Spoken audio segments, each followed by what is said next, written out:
কথার মতো বিশ্বকাপ কেপ ভার্দের প্রথম অংশগ্রহণেই উঠল নকআউটে। স্পেনের কাছে হেরে উরুগুয়ের বিদায়। দেম্বেলের হ্যাটট্রিকে নরওয়েকে গুড়িয়ে দিল ফ্রান্স। অবশেষে দুয়ার খুলছে মালয়েশিয়ার শ্রম বাজারের। এক মাসে কর্মী পাঠানো শুরুর আশা। এবার এজেন্সি বাছাই করবে বাংলাদেশ। সিন্ডিকেট এড়াতে স্বচ্ছতা নিশ্চিতের তাগিদ। ইতালির রোমে নিজ বাসায় স্ত্রী কন্যা সহ প্রবাসী বাংলাদেশিকে ছুরিকাঘাতে হত্যা। গুরুতর আহত ছেলে। তদন্তে পুলিশ। গ্রামের বাড়ি নোয়াখালীর কোম্পানিগঞ্জে শোক। কাটাবনে আল বারাকা টাওয়ারে আগুনে দুজনের মৃত্যু। নিয়ম ভেঙে আবাসিক ভবনে অফিস ভাড়া। ছিল না অগ্নি নির্বাপন ব্যবস্থাও। তদন্ত করে ব্যবস্থার ঘোষণা ফায়ার সার্ভিসের। এবং ইরানে ফের যুক্তরাষ্ট্রের হামলা। কার্গো জাহাজে ড্রোন হামলার প্রতিশোধ। উপসাগরীয় অঞ্চলে মার্কিন ঘাঁটিতে পাল্টা আক্রমণ তেহরানের। যুদ্ধবিরতি চুক্তির লঙ্ঘন দাবি ট্রাম্পের।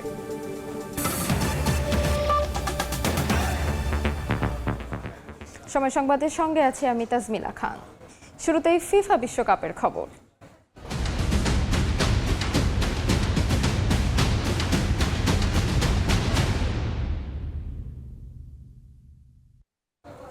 প্রথমবার বিশ্বকাপে অংশগ্রহণ করেই ইতিহাস গড়ল কেপ ভার্দে। সবচেয়ে কম জনসংখ্যার দেশ হিসেবে নকআউট পর্বে আফ্রিকার দেশটি। এদিকে স্পেনের কাছে হেরে বিশ্বকাপ থেকে বিদায় নিল উরুগুয়ে। ৫-০ গোলে ইরাককে বিধ্বস্ত করে নকআউট পর্বের আরও কাছে পৌঁছে গেল সেনেগাল। মাত্র ৫ লাখের কিছু বেশি জনসংখ্যার একটি দেশ, বিশ্বকাপের ইতিহাসে সবচেয়ে কম জনসংখ্যার দেশ হিসেবে নকআউট পর্বে ওঠার ইতিহাস গড়ল পশ্চিম আফ্রিকার দেশ কেপ ভার্দে। ম্যাচের শেষ বাঁশি বাজতেই কেউ খুশিতে চোখ ভেজায়, আবার অনেকে উল্লাসে মাতেন। টাকার অভাব, ভিসা জটিলতায় মাকে বিশ্বকাপে নিজের প্রথম ম্যাচে স্টেডিয়ামে আনতে না পারা কেপ ভার্দের গোলরক্ষক ভোজিনহা এবারও ম্যাচ জয়ের অন্যতম নায়ক। গ্রুপ পর্বে দুর্দান্ত লড়াই করে ফুটবল বিশ্বকে তাক লাগিয়ে দিয়েছে কেপ ভার্দে। প্রথম ম্যাচেই সাবেক বিশ্ব চ্যাম্পিয়ন স্পেনের বিপক্ষে ০-০ গোলে ড্র করার পর দ্বিতীয় ম্যাচে দুইবার পিছিয়ে পড়েও উরুগুয়ের সঙ্গে ২-২ গোলের সমতা আনে তারা। আজ ইতিহাস গড়তে প্রয়োজন ছিল আরও একটা ড্র। সৌদির বিপক্ষে ম্যাচে প্রথমার্ধের যোগ করার সময়ে মোহাম্মদ কানোর হেড দারুণভাবে রুখে দেন ভোজিনহা। কেপ ভার্দেও একাধিক সুযোগ তৈরি করেছিল। ৫০তম মিনিটে কেভিন পিনার দূরপাল্লার শট অল্পের জন্য ক্রসবারের ওপর দিয়ে চলে যায়। নকআউটে প্রতিপক্ষ হিসেবে আর্জেন্টিনাকে পেয়েছে কেপ ভার্দে। এদিকে বিশ্বকাপে টিকে থাকতে জয়ের বিকল্প ছিল না উরুগুয়ের, কিন্তু বাঁচা মরার সেই ম্যাচে স্পেনের সামনে দাঁড়াতেই পারল না দলটি।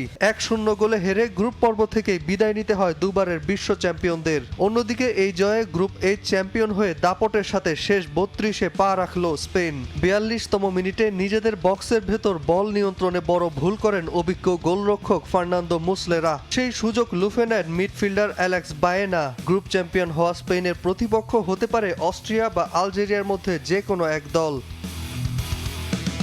এদিকে ইরাককে ৫-০ গোলে উড়িয়ে বিশ্বকাপে শেষ ৩২ নিশ্চিতের দ্বারপ্রান্তে সেনেগাল। প্রথম আফ্রিকান দেশ হিসেবে বিশ্বকাপে ৫ গোলের রেকর্ড গড়ল সেনেগাল। প্রথমার্ধে ১-০ গোলে এগিয়ে থাকা সেনেগালকে বিরতির পর কিছুটা ধুঁকতে হলেও ৫৬ মিনিটের পর মাত্র ২৬ মিনিটের এক বিধ্বংসী ঝড়ে আরও ৪টি গোল করে ইরাককে ম্যাচ থেকে পুরোপুরি ছিটকে দেয় সাদিও মানের দল। নাজমুল হাসান পুলক, সময় সংবাদ। গোল পাননি এমবাপে, মাঠে নামেননি হল্যান্ড। বোস্টনে এমবাপে হল্যান্ডের দ্বৈরথ উপভোগের সুযোগ হয়নি দর্শকদের। তবে বিগ ম্যাচে সব আলো কেড়ে নিয়েছেন ওসমান দেম্বেলে। বিশ্বকাপ ইতিহাসের দ্বিতীয় দ্রুততম হ্যাটট্রিকে ফ্রান্সকে বড় জয় উপহার দিলেন ব্যালন ডিওর জয়ী তারকা। নরওয়েকে ৪-১ গোলে উড়িয়ে দিয়ে গ্রুপ চ্যাম্পিয়ন হয়ে নকআউটে ফ্রান্স। বোস্টনে এমবাপ্পে হল্যান্ডের শোতে ম্যাজিক ম্যান দেম্বেলে। প্রায় এক দশক ধরে যে স্পোর্টিং প্রজেক্ট নিয়ে বিশ্ব ফুটবল মাতাচ্ছে ফরাসিরা, তা এবারের বিশ্বকাপে যেন আরও পরিণত। ২০১৮-র চ্যাম্পিয়ন, ২২-এর রানার্স আপরা এবারও হট ফেভারিট। কিলিয়ান এমবাপ্পে যদি হন পোস্টার বয়, তবে এই মুহূর্তে ফ্রেঞ্চদের cheat code Ousmane Dembele. Record গড়া হ্যাটট্রিকে ব্যালন ডিওর জয়ী তারকা আরও একবার মনে করিয়ে দিলেন কি দুর্দান্ত ফর্মে আছেন। এবারের বিশ্বকাপের গ্রুপ পর্বের অন্যতম হাই ভোল্টেজ এক্সাইটিং হিসেবে ধরা হচ্ছিল ফ্রান্স নরওয়ে ম্যাচটাকে। এ প্রজন্মের দুই গোল মেশিন কিলিয়ান এমবাপে ও আর্লিং হল্যান্ড মুখোমুখি আন্তর্জাতিক ফুটবলে। সবাই ধরে নিয়েছিলেন দু দলই আগে নকআউট পর্ব নিশ্চিত করলেও মর্যাদার লড়াইয়ে ছাড় দেবে না একটুও। আবার আগের দুই ম্যাচে 4টি করে গোল করা এমবাপ্পে হল্যান্ডও সংখ্যাটা বাড়িয়ে নিতে চাইবেন, ধরে নেওয়া হচ্ছিল তেমনই। কিন্তু ম্যাচের চিত্র একদমই ভিন্ন। এদিন মাঠেই নামেননি হল্যান্ড, ফাইনাল স্কোর লাইনও একপেশে একটা ম্যাচের কথাই বলবে। যদিও আক্রমণের হিসেবে একেবারে একপেশে বলা যাবে না ম্যাচটাকে। ভাইকিংরা চেষ্টা করেছে প্যারিসের দুর্গ ভাঙার, কিন্তু বারবার হয়েছে ব্যর্থ। এমনকি পেনাল্টি পেয়েও হাতছাড়া করেছে সুযোগ। অ্যাসগার্ডের গোলটা ছাড়া 90 মিনিটে আনন্দের উপলক্ষ পাননি নরওয়ের সমর্থকরা। শুরু থেকেই ম্যাচের সব আলো কেড়ে নেন দেমবেলে।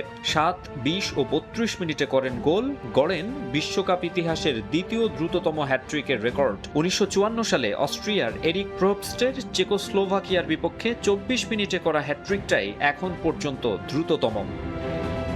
এদিন গোলের দেখা না পেলেও নিষ্প্রভ ছিলেন না এমবাপ্পে। ডেম্বেলের প্রথম 2 গোলে অ্যাসিস্ট করে গোলে অবদানের তালিকায় শীর্ষে তিনি। স্কোর ও অ্যাসিস্ট মিলিয়ে এখন এই বিশ্বকাপে কিলিয়ানের কন্ট্রিবিউশন 6 গোলে। দেমবেলের হ্যাটট্রিকের পর আসরের প্রথম গোলের দেখা পেয়েছেন দেজিরে দুয়ে। হল্যান্ডের নরওয়েকে 4-1 গোলে বিধ্বস্ত করে আই গ্রুপে চ্যাম্পিয়ন হয়েই নকআউটে ফ্রান্স। রাউন্ড অফ 32-তে তাদের সম্ভাব্য প্রতিপক্ষ সি, ডি, এফ, জি ও এইচ গ্রুপের মধ্যে তৃতীয় সেরা কোনো দল। সব মিলিয়ে সেটা সুইডেন হওয়ার সম্ভাবনাই বেশি। অন্যদিকে group runners up Norway round of 32-তে পাচ্ছে আইভরি কোস্টকে। মাকসুম আলম খান, সময় সংবাদ। লিওনেল মেসির ওপর কোনো চাপ নেই, একেবারে নির্ভর হয়ে খেলছেন খুদে জাদুকর। এবারের বিশ্বকাপেও তার জন্য সর্বোচ্চটুকু উজাড় করে দেবেন সতীর্থরা, এমনটাই বলেছেন Argentine defender Nicolas Tagliafico.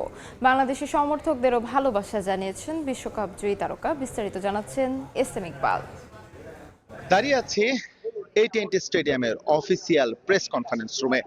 Lionel স্ক্যালোনির পর এই প্রেস কনফারেন্স রুমে কথা বলে গেছেন Argentine left back Nicolas Tagliafico. তার কাছে জানতে চেয়েছিলাম বাংলাদেশে প্রায় 80 থেকে 90 মিলিয়ন সাপোর্টার রয়েছে যারা আর্জেন্টিনাকে সাপোর্ট করে। এই বিষয় হচ্ছে আসলে তার অভিব্যক্তি কি, যদিও সেটা অন ক্যামেরায় তিনি বলেননি, তবে তিনি সাধুবাদ বা শুভকামনা জানিয়েছেন বাংলাদেশকে। প্রথম 2 ম্যাচে তারা জয় তুলে নিয়েছে, পরের যে ম্যাচটি রয়েছে গ্রুপ পর্বের শেষ ম্যাচেও তারা জয় তুলে নিতে চায়। লিওনেল মেসির পাশাপাশি এই দলের অন্যতম সিনিয়র ফুটবলার হচ্ছে নিকোলাস তালিয়াফিকো।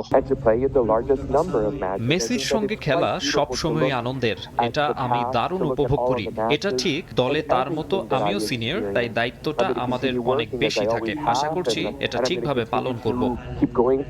2022 বিশ্বকাপে যে চাপটি ছিল সেই চাপ এখন আর নেই, তিনি আসলে খেলাটা উপভোগ করছেন এবং তার টিমমেট যারা আছে তারা সবাই মিলে আসলে লিওনেল মেসিকে সাপোর্ট করার জন্য যে শতভাগ উজাড় করে দিয়ে খেলে থাকেন। সবাই বলে মেসির ওপর অনেক চাপ, আমি তেমনটা মনে করি না। আমরা সবাই তাকে নির্ভর রাখার চেষ্টা করি, কারণ সে আর্জেন্টিনার জন্য অনেক করেছে। এবার আমাদের দায়িত্ব। জর্ডানের বিপক্ষে এই ম্যাচে একাদশে বেশ কিছু পরিবর্তন আসছে। সেন্টার ব্যাকে ক্রিস্টিয়ান রোমেরো তিনি ব্যথা পেয়েছেন এবং লিসান্দ্রো মার্তিনেজ তাকেও বিশ্রাম দেওয়া হয়েছে। এই দুটো জায়গায় পরিবর্তন আসছে। নিকোলাস ওতামেন্ডি তিনি খেলছেন, এটা প্রায় শতভাগ নিশ্চিত। একই সঙ্গে অভিষেক হচ্ছে, অর্থাৎ বিশ্বকাপে অভিষেক হতে যাচ্ছে মার্কোস সেনেসিস। রাইট ব্যাকে আবারও গনসালো মন্তিয়েল ফিরে আসছেন এবং লেফট ব্যাকে তালিয়াফিকো তিনি খেলছেন, এটা মোটামুটি নিশ্চিত। এবং মিডফিল্ড পজিশনে এনজো ফার্নান্দেস, মাইক অ্যালিস্টার এবং রদ্রিগো ডে পল তারা হয়তোবা স্টার্টিং 11-এ থাকবেন। তবে অন্যান্য যে ফুটবলার যারা রয়েছেন তারা কিন্তু আজকে বা জর্ডানের বিপক্ষে ম্যাচে গেম টাইম পাবেন, এই আভাস নিকোলাস ওতামেন্ডি এবং লিওনেল স্ক্যালোনি দুজনেই দিয়ে গেছেন। এবং একই সঙ্গে ফরওয়ার্ড লাইনে লিওনেল মেসি যেহেতু থাকছেন না, সুতরাং নতুন কারো যে অভিষেক হচ্ছে সেটা প্রায় শতভাগ নিশ্চিত। AT&T স্টেডিয়াম থেকে এসএম ইকবাল, সময় সংবাদ, ডালাস, যুক্তরাষ্ট্র। 2 বছর পর বাংলাদেশি শ্রমিকদের জন্য খুলছে মালয়েশিয়ার শ্রমবাজার। 2-1 মাসের মধ্যে বিনা খরচে কর্মী পাঠানো শুরু হবে বলে আশা করছে সরকার। সময় সংবাদকে দেয়া সাক্ষাৎকারে প্রবাসী কল্যাণ প্রতিমন্ত্রী জানান, এবার মালয়েশিয়া নয় রিক্রুটিং এজেন্সি বাছাই করবে বাংলাদেশ। সিন্ডিকেট দুর্নীতি এড়াতে সমন্বিত উদ্যোগ নেওয়ার তাগিদ এজেন্সির। আর স্বচ্ছতা নিশ্চিত না হলে ফের জনশক্তি রফতানিতে ধাক্কা আসতে পারে বলে সতর্ক করেছেন বিশ্লেষকরা। সাইফুল ইসলামের রিপোর্ট। মালয়েশিয়া মধ্যপ্রাচ্যের পর বাংলাদেশের সবচেয়ে বড় বৈদেশিক শ্রমবাজার। বরাবরই আলোচনার সামনে অনিয়ম আর সিন্ডিকেটের অভিযোগ। 2008 সালে বন্ধের পর চালু হয় 2016-তে। দুর্নীতির অভিযোগে ফের 2018 সালে বাংলাদেশ থেকে শ্রমিক নেওয়া বন্ধ করে দেয় দেশটি। 2021 সালের 18 ডিসেম্বর নতুন সমঝোতা চুক্তির মাধ্যমে সেই বাজার খুলতে সময় লেগে যায় 3 বছর। 2022 সালের আগস্টে শুরু হয় কর্মী যাওয়া। 2024-এর 1 জুন আবারও বাংলাদেশিদের জন্য বন্ধ হয় দেশটির শ্রমবাজার। এরপর শুরু হয় দুই দেশের আলোচনার টেবিলে নানা শর্ত শিথিলের দর কষাকষি। সম্প্রতি প্রধানমন্ত্রী তারেক রহমানের মালয়েশিয়া সফরে অগ্রাধিকার পায় দেশটির শ্রমবাজারে বাংলাদেশিদের কর্মসংস্থানের বিষয়। দুই দেশের সরকারের মধ্যস্থতায় আইনি জটিলতা শেষে শ্রমিকদের জন্য দ্রুতই মালয়েশিয়ার বাজার উন্মুক্ত হবে বলে প্রত্যাশা করছে বায়রা।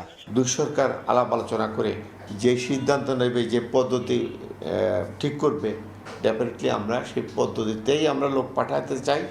আমরা চাই যে দ্রুত গতিতে লোক যায়। সিন্ডিকেট, দুর্নীতির মতো নানা বিতর্কিত বিষয় এড়াতে এজেন্সি ও সরকারকে সমন্বিত উদ্যোগে কাজ করতে হবে বলে মনে করেন জনশক্তি রফতানিকারকরা। সরকার রিক্রুটিং এজেন্ট এবং সেক্টরের প্রতি ইতিবাচক একটা ভূমিকা নেবে। আমরা সম্মান স্বীকৃতি পাবো, তবেই তো আমরা উৎসাহিত হব। আমরা গভর্নমেন্টের এজেন্ডা বাস্তবায়নের জন্য কাজ করতে চাই। তাদের যে মিনিমাম চাকরি দিবে বলেছে, আমরা জনশক্তি রপ্তানি করে তার একটা বিরাট অংশ সেখানে কাউন্ট হতে পারে।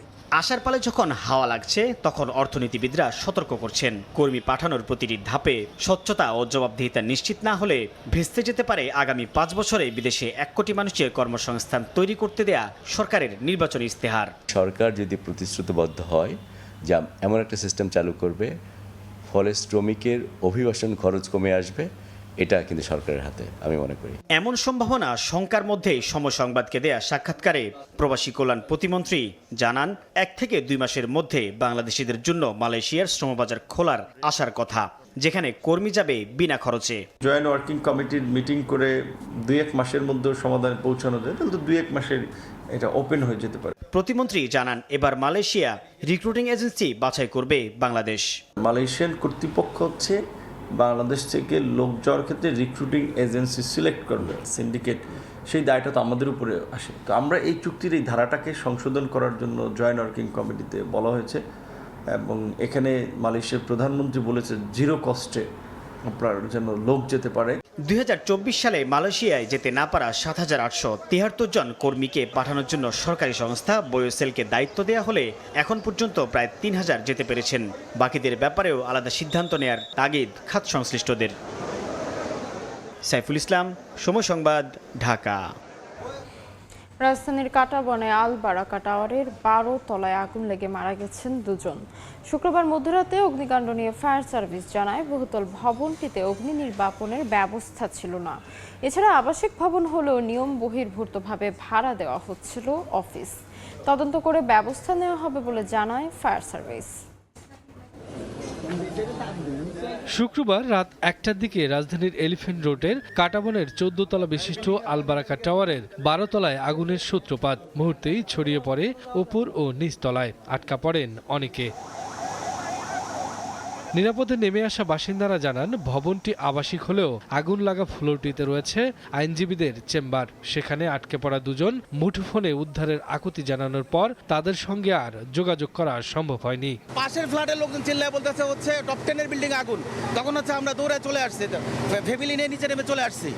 এখন দেখেন 88 ফ্যামিলি থাকে। একজনকে ফোন দিয়েছে যে আমরা ভিতরে মানে 2 জন লোক ছিল, এখন জানি না উনি কোথায়। ঠাস ঠাস মানে কাজ ভাঙার আওয়াজ, মানে মনে হচ্ছে কেউ মানে প্লেটে ভাঙতেছে বা ভেঙে পড়ছে এরকম মনে হচ্ছে। একজন ফোন করে জানাইছে যে স্যার আগুন লাগছে, আমাকে বাঁচান, আর কিছু বলে নাই। তারপর থেকে আর ফোনে পাচ্ছি না।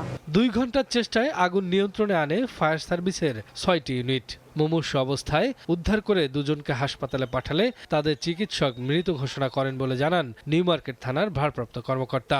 ওখানে অ্যাডভোকেট নোমান সাহেব থাকতেন, তার সহকারী আরেকজন 13 তলার উনি অ্যাডভোকেট, আরেকজন অ্যাডভোকেটের সহকারী তিনি। একজনের নাম আপাতত যেটুকু পেয়েছে সালাম, তার বাড়ি বগুড়া, আরেকজনের নাম জনি, তার বাড়ি কিশোরগঞ্জ। এতটুকু পেয়েছি, বিস্তারিত তথ্য আমরা সংগ্রহের চেষ্টা করছি। ফায়ার সার্ভিস জানায় আল বারাকা টাওয়ারের অগ্নি নির্বাপন ব্যবস্থা ছিল না। এছাড়া নিয়ম বহির্ভূতভাবে আবাসিক ভবনে অফিস ভাড়া দেওয়া হয়েছিল। যেহেতু অগ্নি নির্বাপন ব্যবস্থা আমরা কোনো কিছুই পাই নাই, সেহেতু আমাদের নীতিমালার বাইরে এই বিল্ডিংটা অবশ্যই আবাসিক যদি ভবন হয় সেখানে ল চেম্বার থাকা কোনো অবস্থায় ঠিক না। যদি আবাসিক কাম বাণিজ্যিক হয় সেখানে থাকতে পারে। আগুন লাগার কারণ নিশ্চিত করে বলতে পারেনি ফায়ার সার্ভিস। তদন্ত করে ব্যবস্থা নেওয়ার কথা জানায় সংস্থাটি। শফিকুজ্জামান রুবেল, সময় সংবাদ, ঢাকা। সময় সংবাদে আরো থাকছে। 6 মাস পর খোলা হলো কিশোরগঞ্জের পাগলা মসজিদের দান বাক্স। 13টি সিন্ধুকে মিলল 43 বস্তা টাকা। চলছে গণনা। পাওয়া গেছে বৈদেশিক মুদ্রা, স্বর্ণলঙ্কারও। ইতালিতে নিজ বাসায় দুর্বৃত্তের ছুরিকাঘাতে নিহত বাংলাদেশি দম্পতি ও মেয়ের গ্রামের বাড়ি নোয়াখালীতে চলছে মাতম। এ ঘটনায় গুরুতর আহত ছেলে স্থানীয় একটি হাসপাতালে চিকিৎসাধীন।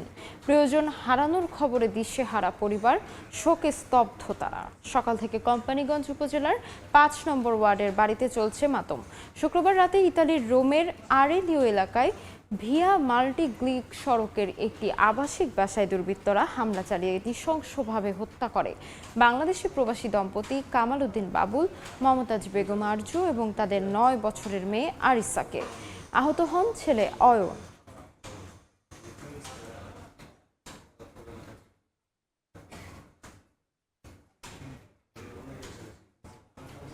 বিস্তারিত জানাতে কোম্পানিগঞ্জের বাসায় আছেন রিপোর্টার সাইফুল্লাহ কামরুল। সরাসরি যাচ্ছি তার কাছে। সাইফুল্লাহ,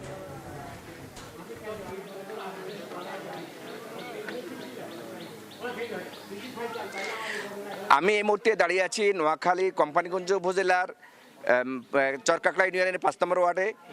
এই গ্রামের এই বাড়ির সন্তান কামাল উদ্দিন বাবুল, সে ইটালির রোম শহরে থাকেন।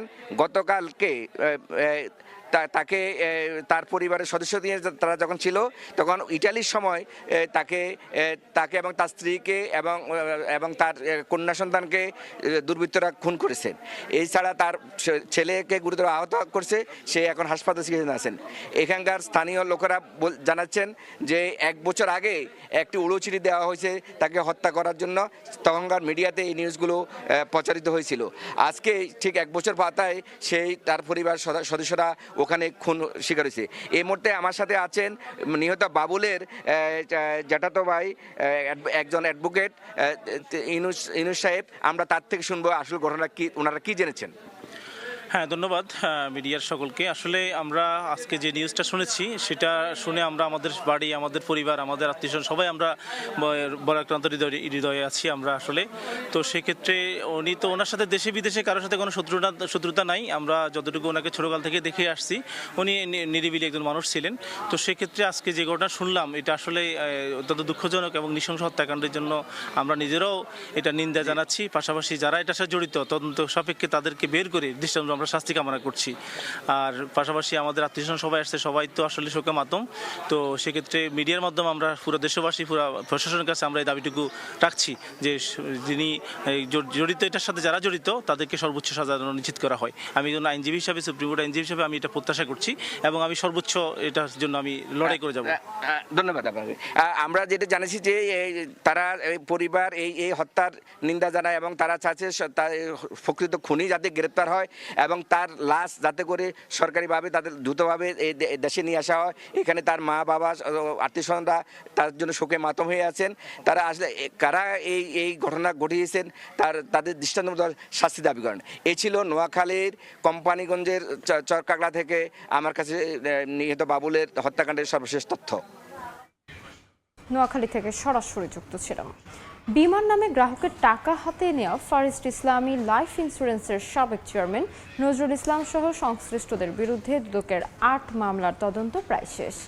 1500 কোটি টাকা আত্মসাতের তদন্তে নাম আসছে আওয়ামী সুবিধাভোগীদেরও।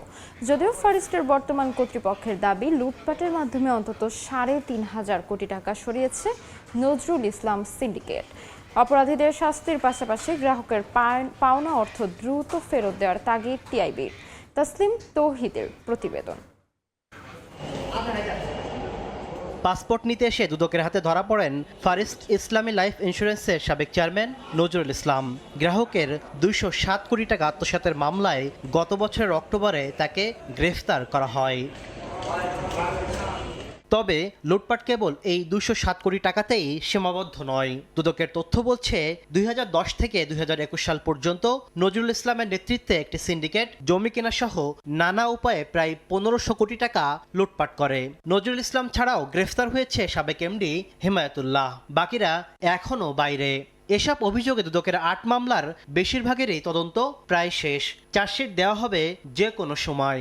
বিভিন্নভাবে আত্মসাতের অভিযোগে দুদকে অনেকগুলো অভিযোগ আসে। সেসব অভিযোগ তদন্ত শেষে দুদক থেকে ইতিমধ্যে 8টি মামলা দায়ের করা হয়েছে এবং এগুলো বর্তমানে তদন্তাধীন রয়েছে। রাজনৈতিক ছত্রছায়া যেহেতু হয়েছিল এই অপকর্মগুলা, সে কারণে আপনার এই মামলা দায়ের করা কিংবা অনুসন্ধানে ডিলে হয়েছিল। দ্রুততম সময়ের মধ্যে এই সমস্ত মামলার অনুসন্ধান কার্য সম্পন্ন হবে এবং আসামিদের বিরুদ্ধে আমরা চার্জশিট দাখিল করতে পারব। 40 লাখ গ্রাহকের এই ফারিস্ট ইসলামী লাইফ ইন্স্যুরেন্সের বর্তমান পরিচালনা পর্ষদ নিম্ন আয়ের খেটে খাওয়া মানুষসহ গ্রাহকদের প্রাপ্য অর্থ বুঝিয়ে দিতে হিমশিম খাচ্ছে। ফারিস্টের বর্তমান কর্তৃপক্ষের দাবি, আওয়ামী শাসনামলে 1 দশকে জমিসহ নানা খাতে অন্তত 3,500 কোটি টাকা সরিয়েছে নজরুল ইসলাম সিন্ডিকেট। 2021 পর্যন্ত 3,500 কোটি প্লাস টাকা এই কোম্পানি থেকে আত্মসাৎ হয়। তৎকালীন বোর্ডের 2-3 জন এবং ম্যানেজমেন্টের কতিপয় শীর্ষস্থানীয় কর্মকর্তার যোগ সদস্য। যারা অ্যারেস্ট হলে তাদেরকে অ্যারেস্ট করা এবং যারা অ্যারেস্ট হয়েছে তাদের সম্পদ ক্রোক করে তাদের যে টাকা আত্মসাৎ করেছেন এবং বিদেশে প্রচার করেছেন, এই টাকাটা এনে গ্রাহকের আমাদের কোম্পানিকে ফিরিয়ে দিয়ে আমাদের গ্রাহকদেরকে ফিরিয়ে দেওয়া, এটা আমি মনে করি খুবই সম্ভব যদি আন্তরিক হন।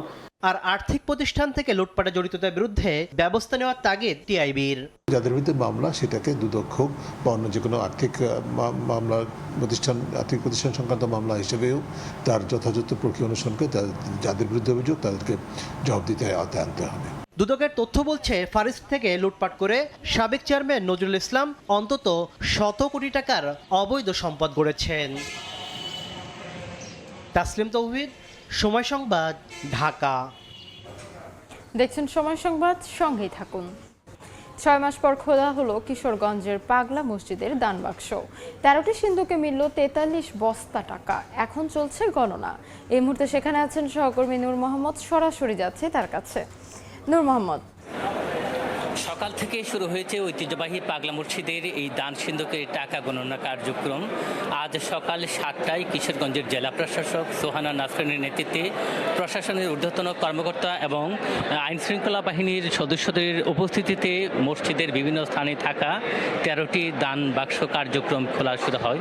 একে একে মসজিদের বিভিন্ন স্থানের 13টি দান বাক্স থেকে টাকা খুলে বের করা হয় এবং এগুলো প্লাস্টিকের বস্তায় ভরে মসজিদের দ্বিতীয় তলায় আনা হয়। এরপর থেকে এইভাবেই চলছে আসলে টাকা গণনা কার্যক্রম, যেটি পাগলা মসজিদে 3 থেকে 4 মাস পরপরই আসলে এই দৃশ্যটি বিশ্ববাসী দেখে থাকেন, যেটি এই মসজিদের দান এবং মানতের বিষয়টি বাংলাদেশ সহ সারা বিশ্বে আসলে সমাদৃত। সবাই জানে যে এই মসজিদে আসলে দান করলে মনের বাসনা পূর্ণ হয়। এই বিশ্বাস থেকেই নানা ধর্ম বর্ণের মানুষজন এই মসজিদে টাকা দান করে থাকেন। আজকে এই সকাল থেকে যে এই মসজিদে দ্বিতীয় তলায় টাকা কার্যক্রম শুরু হয়েছে, আমরা দেখেছি যে এই যে পাগলা মসজিদ, যে এতিমখানা আছে বা শহরের আরও একটি মসজিদ সহ বিভিন্ন মাদ্রাসার প্রায় 3 শতাধিক শিক্ষার্থী সহ ব্যাংক কর্মকর্তা, অন্যান্য মসজিদের কর্মকর্তা কর্মচারী সহ প্রায় 600 মানুষ এই টাকা গণনায় আসলে অংশ নিয়েছে। কেউ টাকা ভাঁজ করছেন, কেউ টাকা বান্ডিল করছেন, আবার পাশেই একটি যে রূপালী ব্যাংক আছে কিশোরগঞ্জের রূপালী ব্যাংকে আসলে এই টাকাগুলো আসলে জমা হবে। ওই ব্যাংকের 60 থেকে 65 জন কর্মকর্তা কর্মচারী টাকাগুলা গণনা করছেন, বান্ডিল করছেন এবং টাকার মেশিন আনা হয়েছে এখানে। টাকাগুলা গণনা করে একটি নির্ধারিত পরিমাণ টাকা হওয়ার পরেই আসলে সেটি ব্যাংকে পাঠিয়ে দেওয়া হচ্ছে কঠোর নিরাপত্তার মধ্য দিয়ে। আজকের যে আয়োজক যারা আছেন, মসজিদ কমিটি যারা আছেন, তারা বলছেন যে সাধারণত 2 থেকে 3 মাস পর মসজিদের দান বাক্স খোলা হয়, কিন্তু এবার হাওরে আগাম বন্যা সহ নির্বাচন সহ নানা সমস্যার কারণে আসলে এইবার 6 মাস পরে আসলে আজকের এই দান বাক্স খোলা হয়েছে এবং এই দান বাক্সের যে টাকা গণনা আসলে কার্যক্রম চলছে। সর্বশেষ গত ডিসেম্বর মাসে গত বছরের 12 কোটি টাকা পাওয়া গিয়েছিল, এবার আসলে কত টাকা পাওয়া যাবে সেটি গণনার পরেই বলা যাবে। তো কিশোরগঞ্জের পাগলা মসজিদ থেকে টাকা গণনার বিষয়ে আমার কাছে এই ছিল সবশেষ। দলিল নিবন্ধনের 3.5 মাস আগেই ভূমি অধিগ্রহণের টাকা ছাড় করেন অতিরিক্ত জেলা প্রশাসক। অভিযোগ উঠেছে পাওয়ার অফ অ্যাটর্নির ভুয়া দলিল দিয়ে একজনের টাকা তুলে নিয়েছেন আরেকজন। এই অনিয়ম হয়েছে ঢাকা রংপুর মহাসড়ক 4 লেনের উন্নীতকরণ প্রকল্পে। গাইবান্ধা থেকে হেদায়েতুল ইসলাম বাবুর রিপোর্ট। ঢাকা রংপুর মহাসড়ক 4 লেন উন্নীতকরণ প্রকল্পে পলাশবাড়ির সাইদুর রহমান ও শামসুল আলমের কাছ থেকে 1.25 শতক জমি অধিগ্রহণ করে সরকার। 2025 সালের 15 ডিসেম্বর অতিরিক্ত জেলা প্রশাসক আল মামুনের আদেশে অধিগ্রহণের 18,09,375 টাকার পুরোটাই তুলে নেন শামসুল আলম। 2025 সালের 1 সেপ্টেম্বরের আদেশে বলা হয় সাইদুর রহমান সম্পূর্ণ টাকা তুলে নেয়ার জন্য শামসুল আলমকে 6,886 নম্বর পাওয়ার অব অ্যাটর্নির দলিল করে দেন। সে অনুযায়ী টাকা ছাড় করা হয়। 1 সেপ্টেম্বর আদেশ হলেও 3 মাস পরে 15 ডিসেম্বর নিবন্ধন হয়েছে পাওয়ার অব অ্যাটর্নির দলিল। আবার রেজিস্ট্রি অফিসে সেই দলিলের কোনো হদিস নেই। পাওয়ার অব অ্যাটর্নির ওই দলিলের জায়গায় পাওয়া যায় অন্য দাতা ও গ্রহীতার দলিল। আবেদন করার পরেও ওনারা আমার প্রতি কোনো পদক্ষেপ নেয় নাই। এই শামসুল আলম 2 নম্বরই একটা কাজ করে সে টাকাটা উত্তোলন করে। সাইদুর রহমানের অভিযোগ জাল জালিয়াতি করে ক্ষতিপূরণের অর্থ উত্তোলনের বিষয়ে এলে শাখায় অভিযোগ করার পর মাসের পর মাস ঘুরেও কোনো প্রতিকার মেলেনি।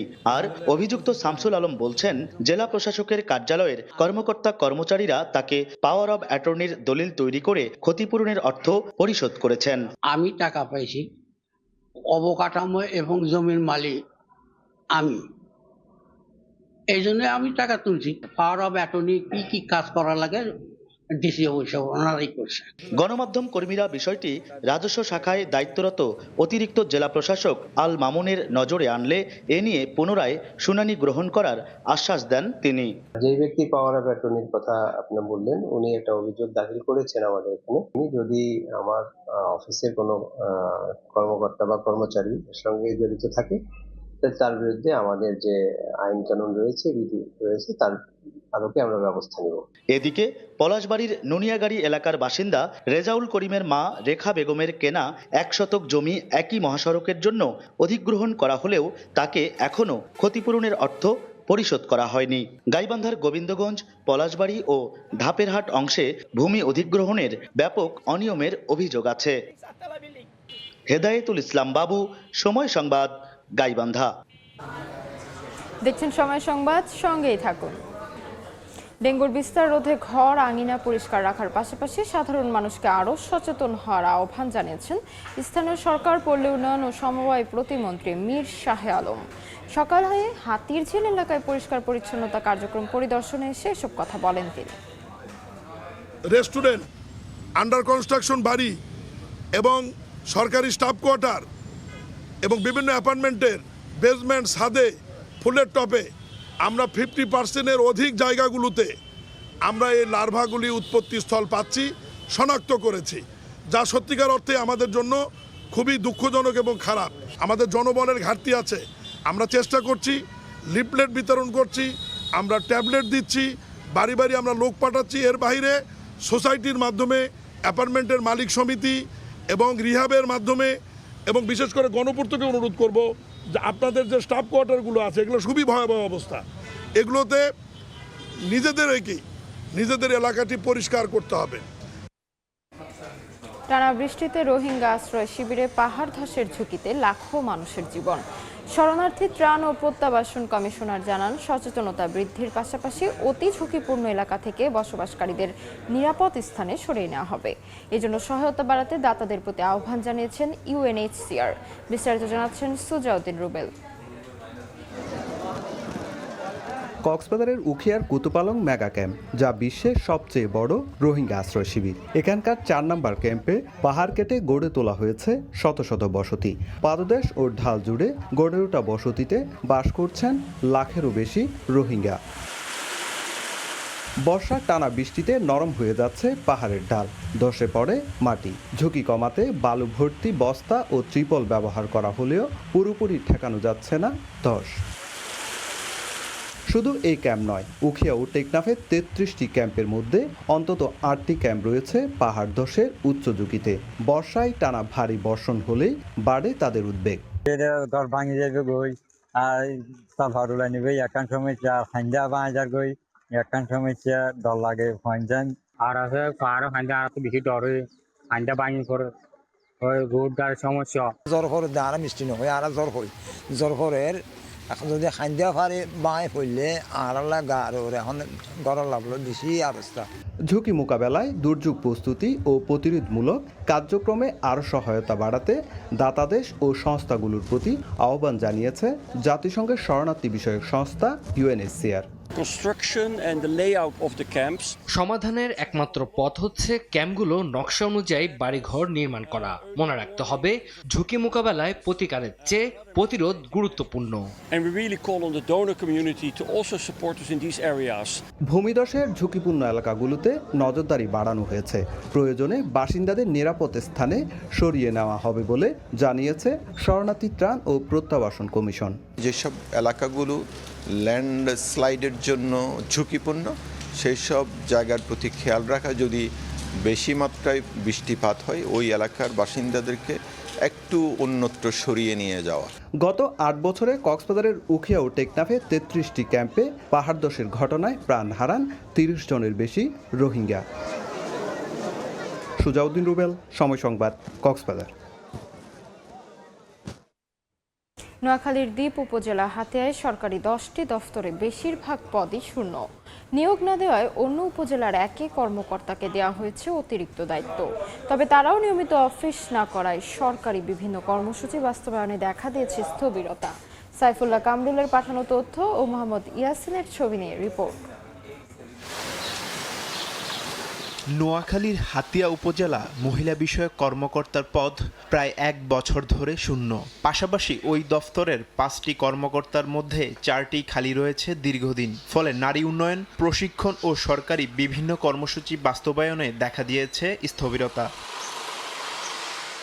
শুধু মহিলা বিষয়ক দফতরই নয়, যুব উন্নয়ন কর্মকর্তা, সমাজসেবা কর্মকর্তা, উপজেলা প্রাণী সম্পদ কর্মকর্তা, মাধ্যমিক শিক্ষা কর্মকর্তা, উপজেলা পরিসংখ্যান কর্মকর্তা, মৎস্য কর্মকর্তা এবং নির্বাচন কর্মকর্তার মতো গুরুত্বপূর্ণ পদেও নেই স্থায়ী কর্মকর্তা। অন্য উপজেলার একই কর্মকর্তাকে দেওয়া হয়েছে অতিরিক্ত দায়িত্ব। তবে তারা হাতিয়ায় আসেন না বলে অভিযোগ স্থানীয়দের। সরকারি কর্মকর্তা না থাকার কারণে সাধারণ মানুষ খুব একটা জটিলতার মধ্যে পড়ে। অফিসার না থাকার কারণে আপনার কর্মকাণ্ড স্থবিরতা এবং যথানিয়মে যথাযথভাবে হচ্ছে না। এখানে মহিলা বিষয়ক কর্মকর্তা নেই, তো এখানে নারীরা অনেক দিক থেকে পিছিয়ে যাচ্ছে। সরকারের কাছে আহ্বান জানাবো যেন অতি দ্রুত এই বিষয়গুলো উনি মাথায় নিয়ে অতি দ্রুত সংশোধন করে। শিক্ষাক্ষেত্রেও একই চিত্র। হাতিয়া দ্বীপ সরকারি কলেজে নেই অধ্যক্ষ ও উপাধ্যক্ষ। সরকারি বালক ও বালিকা উচ্চ বিদ্যালয়ে প্রধান শিক্ষক ও সহকারী প্রধান শিক্ষকের পদ শূন্য। এমনকি উপজেলা স্বাস্থ্য কমপ্লেক্সে দীর্ঘদিন ধরে নেই গাইনি বিশেষজ্ঞ ও জেনারেল সার্জন। ফলে জটিল রোগে আক্রান্ত রোগীদের উন্নত চিকিৎসার জন্য নোয়াখালী সদর কিংবা চট্টগ্রামে যেতে হচ্ছে। একাধিকবার লিখিত পাঠিয়েছি জনবলের জন্য আবেদন জানিয়ে, এবং ঊর্ধ্বতন কর্তৃপক্ষকে আমরা ফোনের মাধ্যমেও অবহিত করেছি। জনবল সংকট সমাধানে মন্ত্রণালয়ে জানানো হয়েছে বলে জানান জেলা প্রশাসক। ফুল টাইম কর্মকর্তা পদায়ন থাকলে কাজকর্মগুলো বাস্তবায়ন করা অনেক সহজ হয়। তো আমরা ইতিমধ্যে এই বিষয়টি সংশ্লিষ্ট বিভাগীয় প্রধান যারা রয়েছেন জেলা পর্যায়ের কর্মকর্তা তাদের দৃষ্টিতে এনেছে, প্লাস আমরা মন্ত্রণালয়ের দৃষ্টিতে আনব। হাতিয়া উপজেলায় সরকারের 23টি দফতরের কার্যালয় রয়েছে। সময় সংবাদ, নোয়াখালী। প্রতি বছর বর্ষায় রাঙামাটির বিভিন্ন স্থান পর্যটকের পদচারণায় মুখর থাকলেও এবছর উল্টো চিত্র। পর্যটক না থাকায় অলস সময় পার করছেন ব্যবসায়ীরা। পর্যটন শিল্পের উপর নির্ভরশীল 15,000 মানুষের জীবিকায় নেমেছে অনিশ্চয়তা। হেফাজত সবুজের তথ্য ও রাজীব দাস মুন্নার ছবিতে রিপোর্ট। পানিতে ভাসছে না পর্যটকবাহী নৌযান, সেতুতে নেই মানুষের আনাগোনা, অথচ প্রতি বছর পদচারণায় মুখর থাকে দেশের বৃহৎ এ পর্যটন খাত। নিস্তব্ধতা বিরাজ করছে রাঙামাটির পর্যটন শিল্পের আইকনিক স্থান ঝুলন্ত সেতুতে। পর্যটকের অপেক্ষায় লেকে নোঙর করে আছে শত শত টুরিস্ট বোট। ভাসমান ফলের দোকানেও ক্রেতা নেই। এছাড়া স্থানীয় তাঁতে বোনা পোশাকের দোকানে বেচাকেনা নেই। এবছর পর্যটক শূন্য পরিবেশে অনেকটা দুশ্চিন্তায় স্থানীয় ছোট বড় ব্যবসায়ীরা। 1 মাস আগে 3000-4000 টাকা বিক্রি হতো ডেলি, আর এখন হয় 500 টাকাও বিক্রি করতে, 500-700 টাকা বিক্রি করতে কষ্ট হয়। ব্যবসা বাণিজ্য খারাপ, এর জন্য আমরা পরিবার চালাতে খুব কষ্ট হচ্ছে আমাদের। এখন যদি টুরিস্ট হইতো তাহলে একটু ভালো হতো, যেমন আমাদের চলতেও খুব কষ্ট হচ্ছে।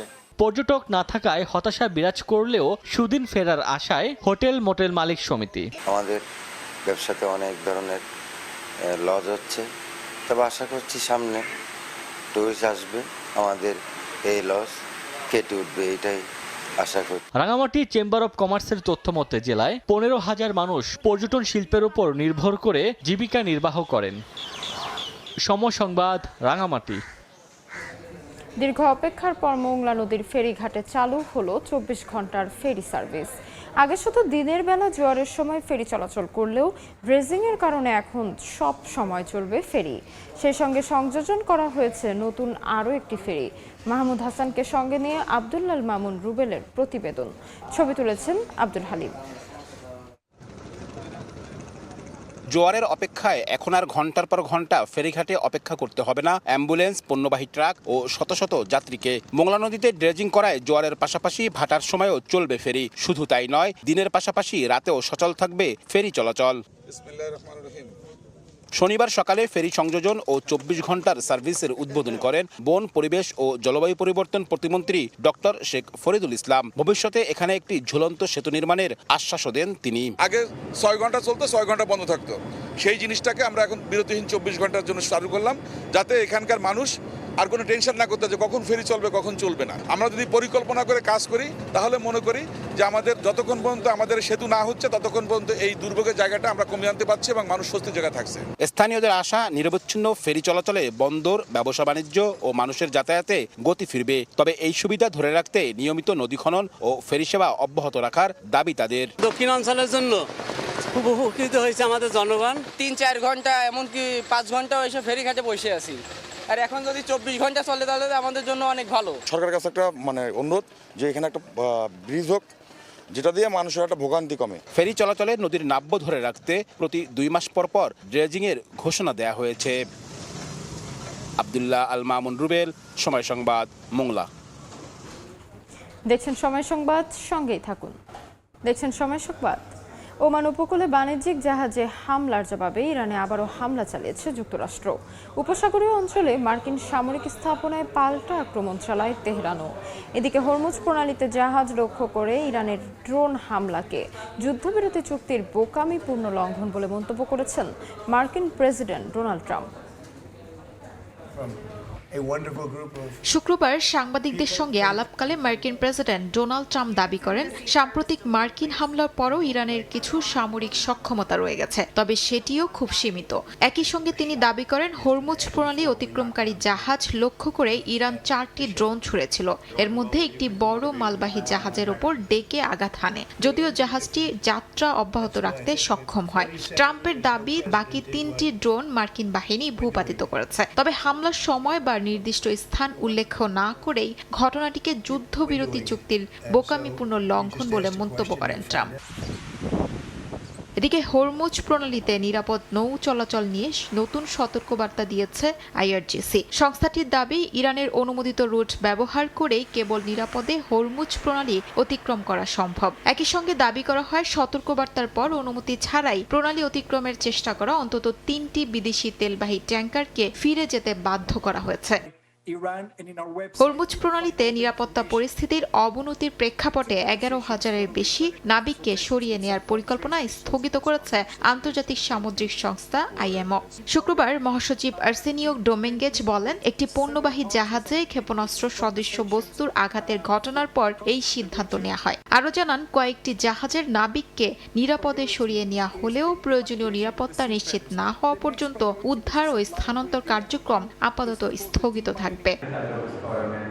এদিকে ইরানের পররাষ্ট্র মন্ত্রণালয়ের মুখপাত্র ইসমাইল বাঘাই উপসাগরীয় কয়েকটি দেশ ইসরায়েল ও যুক্তরাষ্ট্রের কঠোর সমালোচনা করে বলেন, আন্তর্জাতিক আইন অনুযায়ী আত্মরক্ষার পূর্ণ অধিকার রয়েছে ইরানের। দাবি করেন, যুক্তরাষ্ট্রের হামলার সহায়তা করার জন্য উপসাগরীয় অঞ্চলের যেসব দেশ ভূমিকা রেখেছে তাদের জবাবদিহিতার আওতায় আনতে হবে।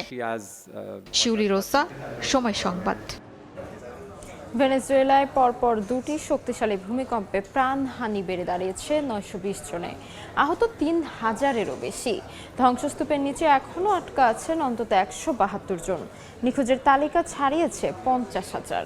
চলছে উদ্ধার অভিযান। 15 কোটি মার্কিন ডলারের সহায়তার ঘোষণা দিয়েছে যুক্তরাষ্ট্র। এর মধ্যে ভেনেজুয়েলায় নতুন করে 4.9 মাত্রার ভূমিকম্প আঘাত এনেছে। চারিদিকে কেবলই ধ্বংসযজ্ঞ।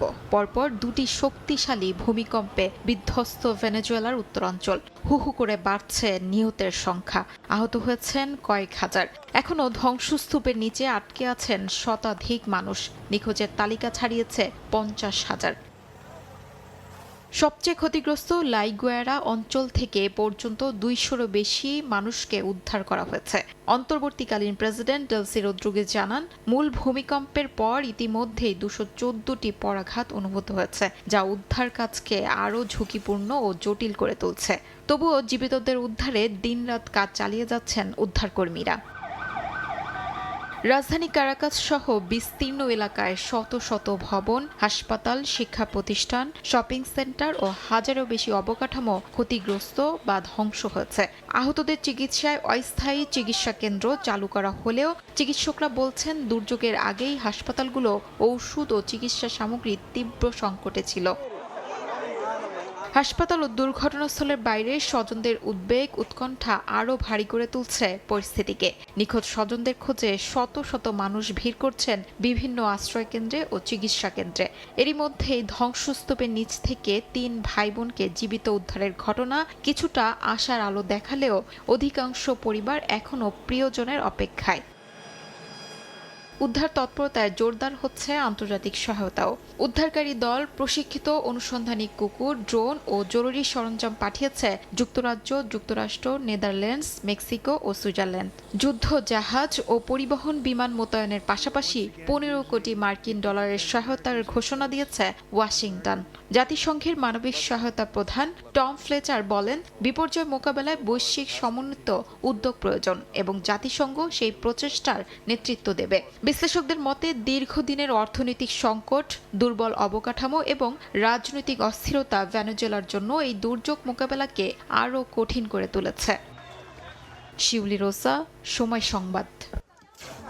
দেখছেন সময় সংবাদ, সঙ্গেই থাকেন সময় সংবাদ। ক্রীড়াবিদদের সুযোগ সুবিধা নিশ্চিত করতে পারলে বিশ্ব ক্রীড়াঙ্গনে তারা সফলতা লাভ করতে সক্ষম হবে বলে মন্তব্য করেছেন বাংলাদেশ অলিম্পিক অ্যাসোসিয়েশনের সভাপতি ও সেনাবাহিনী প্রধান জেনারেল ওয়াকারুজ্জামান। সকালে রাজধানীর আর্মি স্টেডিয়ামে অলিম্পিক ডে 2026 উপলক্ষে আয়োজিত র্যালির উদ্বোধনী অনুষ্ঠানে তিনি এ কথা বলেন। সকাল 7টায় শুরু হয় র্যালিটি আর্মি স্টেডিয়াম থেকে শুরু হয়ে স্টাফ রোড ঘুরে আবারও স্টেডিয়ামে এসে শেষ হয়। পরে বিভিন্ন প্রতিষ্ঠানের শিক্ষার্থীদের অংশগ্রহণে নানা রকমের ডিসপ্লে হয়। উপস্থিত অলিম্পিয়ানদের মাঝে বিশেষ সম্মাননা ও সনদ তুলে দেন সেনাপ্রধান।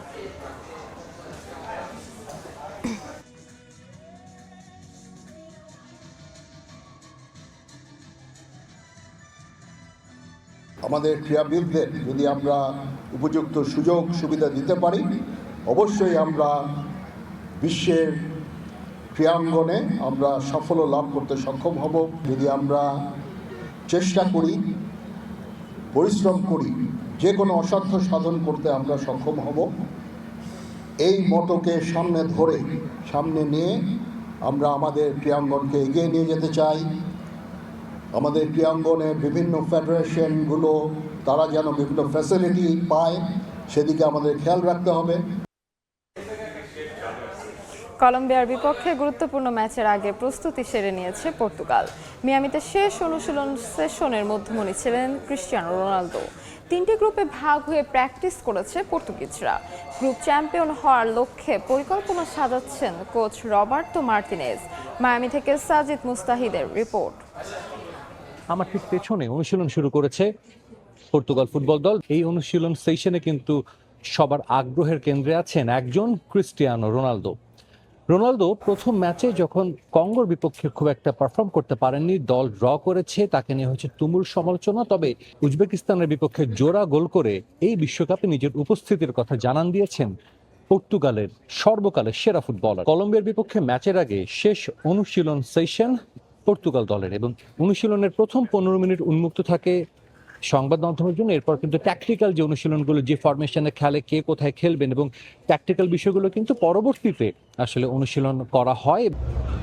আমরা দেখছি এখানে 3 গ্রুপে দলের ফুটবলাররা ভাগ হয়ে ওয়ার্ম আপ করছেন। এর মধ্যে সবচেয়ে বামের যে গ্রুপটি, এখানে রয়েছেন আমরা দেখতে পাচ্ছি ক্রিস্টিয়ানো রোনালদো। তার আসলে শেষ বিশ্বকাপ আমরা বলতেই পারি। 41 বছর বয়সে তিনি বিশ্বকাপ খেলছেন, দলকে নেতৃত্ব দিচ্ছেন। রোনালদো 41 বছর বয়সে সবশেষ ম্যাচে জোড়া গোল করেছেন, বিশ্বকাপেও কিন্তু এটি একটি রেকর্ড। বিশ্বকাপের গ্রুপ পর্বের পর্তুগালের শেষ ম্যাচ, কলম্বিয়া কিন্তু প্রতিপক্ষ হিসেবে যথেষ্ট শক্তিশালী। র্যাঙ্কিংয়ে একটু পার্থক্য থাকলেও আসলে কলম্বিয়াকে বলাই যায় যে এই বিশ্বকাপের অন্যতম ডার্ক হর্স। সবশেষ কোপা আমেরিকা 2 বছর আগে এই যুক্তরাষ্ট্রের মাটিতেই কলম্বিয়া কিন্তু আর্জেন্টিনার বিপক্ষে খেলেছিল কোপা আমেরিকার ফাইনাল। যদিও হেরে যায় ম্যাচটি, কিন্তু এরপরও বলাই যায় যে দলটিতে দারুণ কিছু ফুটবলার রয়েছে। পর্তুগাল দল এই ম্যাচটা যে কোনো মূল্যে জিততে চায়, কারণ এই ম্যাচে জিতলে তারা গ্রুপ চ্যাম্পিয়ন হতে পারবে। মিডফিল্ড নিয়ে কিন্তু দলের কোচ বেশ আশাবাদী। শুধু মিডফিল্ড নয়, তাদের আক্রমণ ভাগেও যথেষ্ট বিকল্প রয়েছে। গত ম্যাচে আমরা দেখেছি রোনালদো গোল করেছেন, পরবর্তীতে সাবস্টিটিউট হিসেবে নেমে রাফায়েল লিয়াও কিন্তু গোল করেছেন, এবং তাদের স্কোয়াডে আরেকজন গোল স্কোরার রয়েছেন, তিনি গনসালো রামোস। পূর্ণ 3 পয়েন্ট নিয়ে পর্তুগাল পা রাখতে চাইবে বিশ্বকাপের নক আউট পর্বে। প্রথম ম্যাচে যখন রোনালদো গোল পাননি, অনেকে কিন্তু বলেছে দলে তার প্রয়োজন নেই, দলে আসলে অনেকে তাকে চায় না, কিন্তু অনুশীলনে একেবারেই ভিন্ন চিত্র দেখা যাচ্ছে। নেতার মতো সামনে থেকে নেতৃত্ব দিচ্ছেন রোনালদো, তার পেছনে পেছনে আছেন ফুটবলাররা, দলের সতীর্থরা, এবং অধিনায়ক যেভাবে আসলে যেটা হওয়া উচিত সেভাবেই কিন্তু রোনালদো দলকে নেতৃত্ব দিচ্ছে, এবং প্রত্যাশা এটাই থাকবে সবার। সাজিদ মুস্তাহিদ, সময় সংবাদ, যুক্তরাষ্ট্র। এ পর্যায়ে শীর্ষ সংবাদগুলো জানিয়ে দিচ্ছে আরেকবার। রূপকথার মতো বিশ্বকাপকে ভারতের প্রথম অংশগ্রহণেই উঠল নকআউটে। স্পেনের কাছে হেরে উরুগুয়ের বিদায়, দেমবেলের হ্যাটট্রিকে নরওয়েকে গুড়িয়ে দিল ফ্রান্স। অবশেষে দুয়ার খুলছে মালয়েশিয়া শ্রম বাজারের, 2-1 মাসে কর্মী পাঠানোর শুরুর আশা। এবার এজেন্সি বাছাই করবে বাংলাদেশ, সিন্ডিকেট এড়াতে স্বচ্ছতা নিশ্চিতের তাগিদ।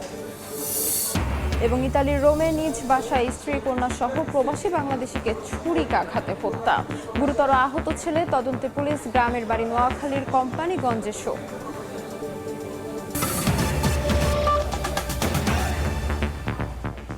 এই ছিল দুপুর 12টার সময় সংবাদে। দর্শক, বিশ্বকাপ ফুটবলের মহাযজ্ঞ সরাসরি সম্প্রচার করছে সময় টেলিভিশন। দেখতে চোখ রাখুন সময়ের পর্দায়। এরপর খেলার সময়ের সঙ্গে থাকবেন সহকর্মী সাব্বির মিথুন। তাজমিলা, আপনাকে ধন্যবাদ। খেলার সময় নিয়ে আসছে কিছুক্ষণ পর, সঙ্গে থাকুন সময়ের।